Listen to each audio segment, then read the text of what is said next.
All right, so you have a sequence here in Adobe Premiere and you want to export each individual cut as an individual clip. But more importantly, you want to do it with all the effects, the color grading, and everything added on to. I've got some good news and I've got some bad news for you if you want to do that. The bad news is you can't do that with just one click in Adobe Premiere, at least not in 2026 as it stands right now. But there is a workaround that you can do it. It takes a couple steps, but it's something that works for me and I figured I'd share it for you in case it's something that you're looking to do. Let's go and take a look at it.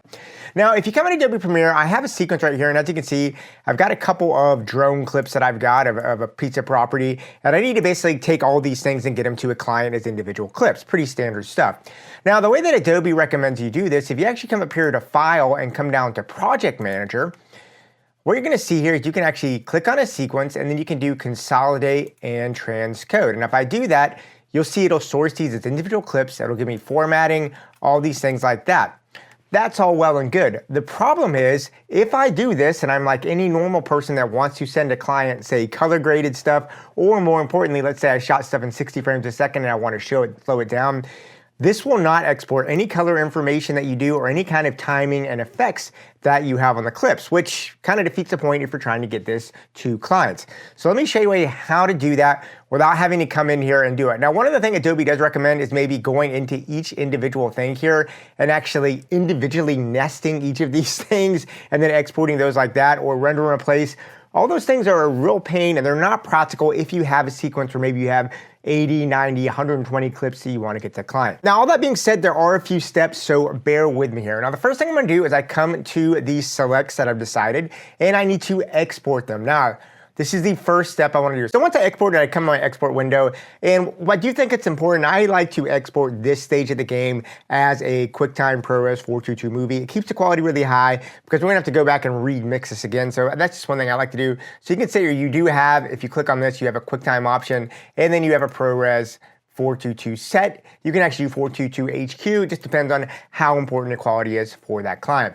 Now, once I have my thing, I'm just going to basically send this to Media Coder, and then I'm going to go ahead and export it out. And boom, once it's rendered, now what I want to do is I want to go ahead and bring that rendered file that has all of my color, all of my speed, and all of my ramping that I had. It's baked in, it's good to go, no weird nesting or anything like that. So what I'm going to do is I'm going to go to File, I'm going to import back that file that I just made. So I'm going to go ahead and make this exterior selects, MOV, and I brought that in. I'm going to go ahead and make a sequence now, and I'm going to call this sequence individual clips. And one thing that I like to do, this is just like a small thing when you're doing it, is I know I have an MOV here. I'm actually going to delete that just for this because of the naming situation once I break this into individual clips. I'm going to pull this in here real quick, and you're going to see I've got that here.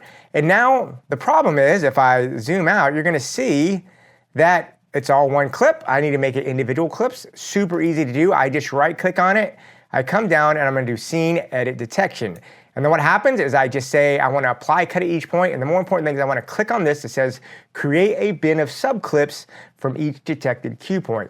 That's going to be very, very important to make your life a lot easier. Then you hit click, it analyzes it, and it does a really pretty much perfect job of analyzing every single clip you have. The only thing you're going to have any kind of issue with this is if you have a fade in or fade out or some reason. So therefore, if you are going to have fade ins or fade outs and you're going to have a bunch of clips like that, I would recommend coming back and doing that once you get it into individual clips. Don't do that when you're making that first step of the movie. And boom, now it is done analyzing, and you're going to see here that first thing you're going to see is that it's broken everything down into its nice individual clips. And I can come over here to my exterior selects, and you'll see now that I have everything broken down, nice and ready to go. But the more important thing is if I come over to this folder here, look at this. You can see exterior selects, scene edit detection, and boom, look at that. It gives me subclip 1, 2, 3, 4, 5, 6, 7, 8, 9, 10, all the way up to 18. And now, if you want to export something as like I did a ProRes 422, Adobe Premiere is going to take whatever your last export settings is. So if you want to do 422 exports, you can literally just click this and it's going to go. I'm going to do File, Click List. You can go to Export Media. And then what happens is it's going to basically do an Apple ProRes 422 in the same folder. Now, what I usually like to do is I usually want to have this just organized a little differently. So I'll usually take my first subclip. I'm just going to click on that, go to Export Media again, right here. And then what I'm going to happen is I'm going to go ahead and I'm going to create a new folder. And I've already created one called Individual Clips Folder, so I'm going to click on that.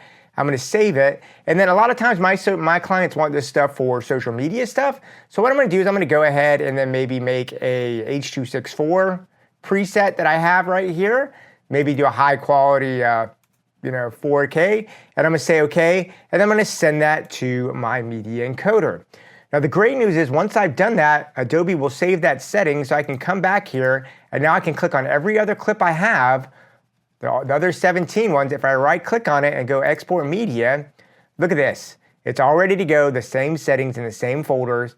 I will send it now all to media encoder. And now if I click over here in the media encoder, you're going to see I have all the clips ready to go, all rendered out, all beautiful, all individual selected.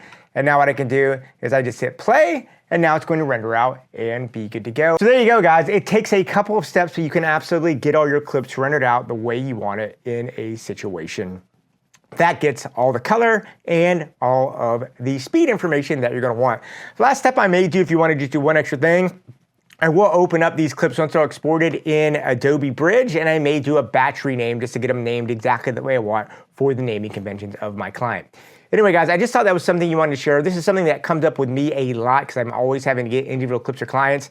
And I find it really frustrating that Adobe does not have a situation you can just do the clips natively and apply the effects, which is pretty much what every one of us want. I'm hoping there's a firmware update, but if you're in 2026, it's not there yet. Hopefully this is something that does help you get these things exported. Anyway, I'd love to hear what you have to say with this. Leave me notes and comments down below. And yeah, I'd rather keep on shooting. And yeah, I'll talk to you soon.